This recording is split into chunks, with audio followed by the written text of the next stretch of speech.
Half encounter, यह शब्द पिछले कई दिनों से चर्चा में है। समाजवादी पार्टी के मुखिया अखिलेश यादव ने यूपी में होने वाले एनकाउंटर को सबसे पहले हाफ एनकाउंटर कहा। अब इस पर यूपी एसटीएफ के चीफ का जवाब आया है। एक एक डिटेल के साथ यह बात समझाई गई है कि पुलिस गोली कहां मारती है, किसे किस सिचुएशन में गोली मारना पड़ता है। तो यूपी में सुर्खियां बटोर रहे हाफ एनकाउंटर का पूरा सच एक्चुअली क्या है, यह रिपोर्ट बता रही है। असला है सर, इसके हाथ में असला सर।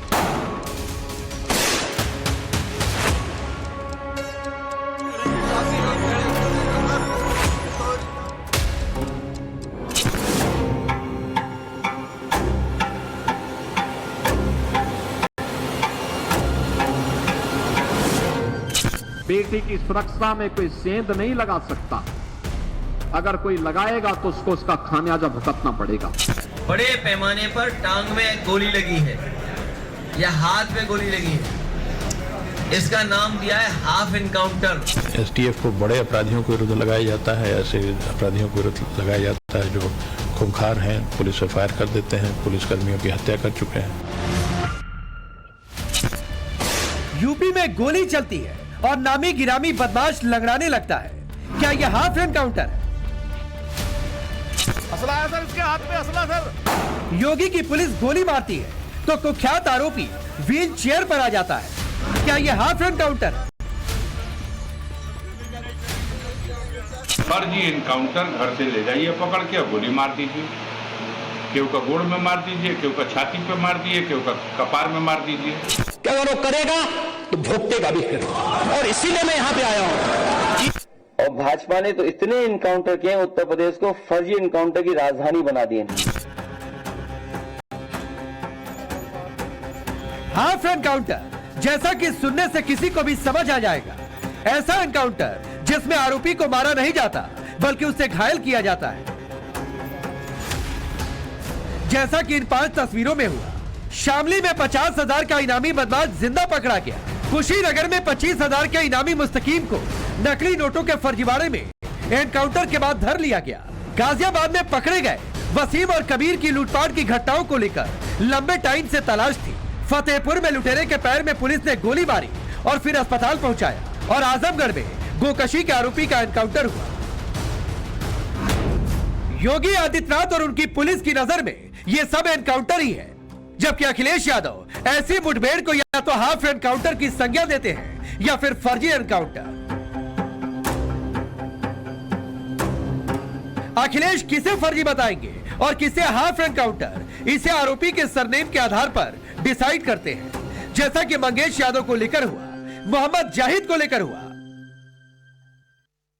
बड़े पैमाने पर टांग में गोली लगी है या हाथ में गोली लगी है, इसका नाम दिया है हाफ एनकाउंटर या टांग पे गोली वाला एनकाउंटर। ये जितने भी टांग पर गोली वाले एनकाउंटर हैं, ये सब फर्जी एनकाउंटर हैं। यूपी में हर तरह में दिन एक इनामी बदमाश ढेर हो रहा। ये अपराधियों से निपटने का योगी का अपना ही स्टाइल है। इसे लेकर जब भी यूपी और यूपी के बाहर उनकी तारीफ होती है तो अखिलेश यादव को बहुत दर्द होता है। वो कितना बड़ा डकैत है, कितना खतरनाक तस्कर है, उस गैंगस्टर का क्राइम रिकॉर्ड क्या है, उस माफिया की गुंडागर्दी कितनी चरम पर थी और वो रेपिस्ट कितनी बेटियों के लिए खतरा बन सकता है। ये जाने बगैर अखिलेश यादव नैरेटिव सेट करते हैं। असला है सर, इसके हाथ में असला सर। ये फैक्ट भी वो नहीं बताते कि योगी की पुलिस जब भी गोली चलाती है तो सारा फोकस अपराधी को पकड़ने पर रहता है। उसे सरेंडर का मौका दिया जाता है, हथियार फेंकने की चेतावनी दी जाती है, मगर जब वो नहीं मानता तो फिर जरूरत के मुताबिक उसका हिसाब किताब किया जाता है। ये नए भारत का नया उत्तर प्रदेश है। नए भारत के नए उत्तर प्रदेश में सुरक्षा भी है तो सम्मान भी है। बेटी की सुरक्षा में कोई सेंध नहीं लगा सकता। अगर कोई लगाएगा तो उसको उसका खामियाजा भुगतना पड़ेगा। व्यापारी की सुरक्षा में कोई सेंध नहीं लगा सकता। किसान की जमीन पर कोई कब्जा नहीं कर सकता।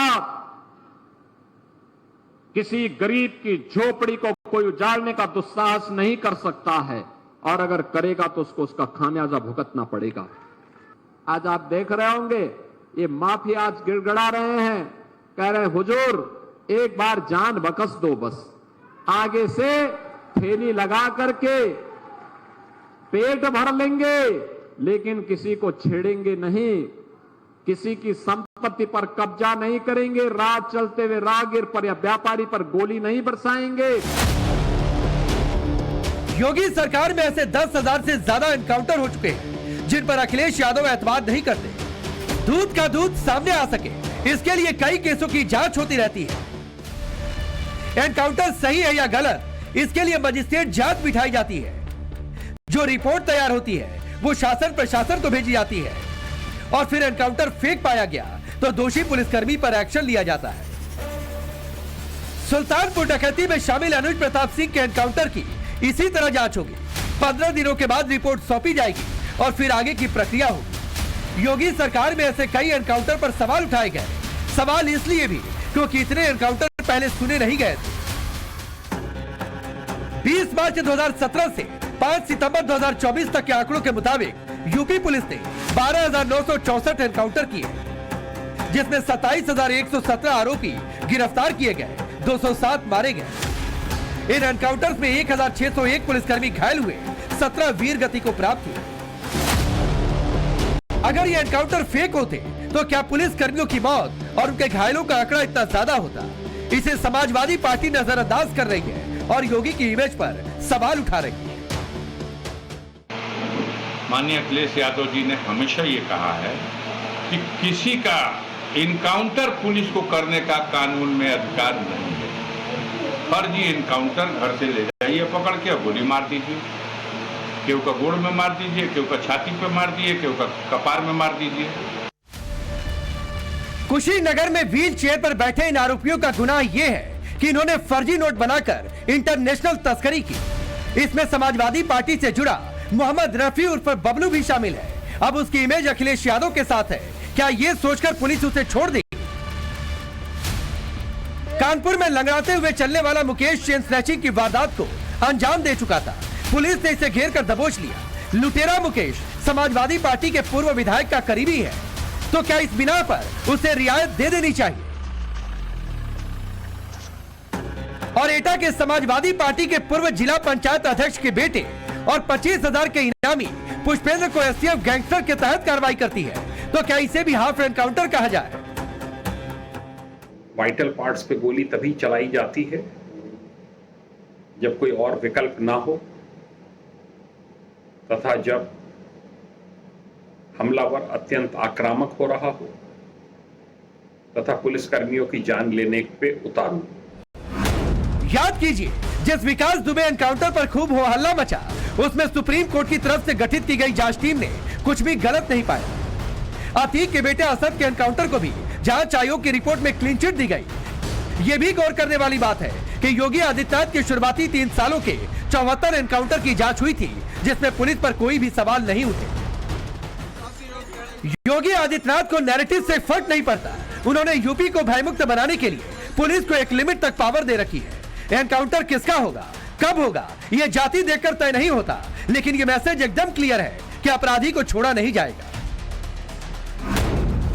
योगी की इस मुहिम में सबसे ऊपर है एसटीएफ की टीम। वही ज्यादातर केस को लीड करती है। स्पेशल ऑपरेशन ग्रुप यानी एसओजी की टीम भी इसका हिस्सा होती है। लोकल पुलिस भी ऐसे ऑपरेशन को पूरा करने में अहम रोल निभाती है। यूपी पुलिस जब भी किसी अपराधी को घायल करती है तो उसकी 2 तरह की तस्वीरें आती है, या तो लंगड़ाते हुए या फिर व्हील चेयर पर, और जो मारा जाता है उसकी तस्वीर रिलीज की जाती है। जब कोई खतरनाक अपराधी कस्टडी से भागने की कोशिश करता है तो पुलिस उसे रोकने या पकड़ने के लिए फायरिंग करती है। जब किसी अपराधी को पकड़ने के लिए पुलिस जाती है, इस दौरान वो बचने के लिए भागता है, पुलिस टीम पर हमला करता है तो जवाबी कार्रवाई में उस पर गोली चलाई जाती है। दोनों ही तरह के एनकाउंटर में अपराधी के घायल होने और मारे जाने की संभावना बनी रहती है। यूपी एसटीएफ टीम के चीफ अमिताभ यश दावा करते हैं कि पिछले कुछ सालों में उनके पैटर्न में बदलाव आया है, इसीलिए अपराधियों को पकड़ने में ज्यादा कामयाबी मिल रही। एसटीएफ का कार्य बड़े माफिया गैंग्स को नेस्तनाबूद करना, एंटी डकैती ऑपरेशंस करना, anti narcotics, anti kidnapping operations करना, इसके अलावा संगठित अपराधियों के विरुद्ध कार्य करना रहा है। और 1998 में जब से एसटीएफ का सृजन हुआ है तब से लगातार एसटीएफ ये काम करती आ रही है। अभी पिछले कुछ वर्षों में एसटीएफ ने अपनी टैक्टिक्स में, अपनी स्ट्रैटेजी में सुधार किया और उसके बहुत अच्छे रिजल्ट्स आए हैं। तो बात सिर्फ एनकाउंटर की नहीं बल्कि नैरेटिव की है और इस पर अखिलेश सियासत फुल ऑन कर रहे हैं, पुलिस टीम को कटघरे में खड़ा कर रहे हैं। और ये बात भी सब जानते हैं कि मुलायम सिंह की 2002 से लेकर 2007 की सरकार में सबसे ज्यादा फर्जी एनकाउंटर पाए गए थे। Bureau report, times now Bharat.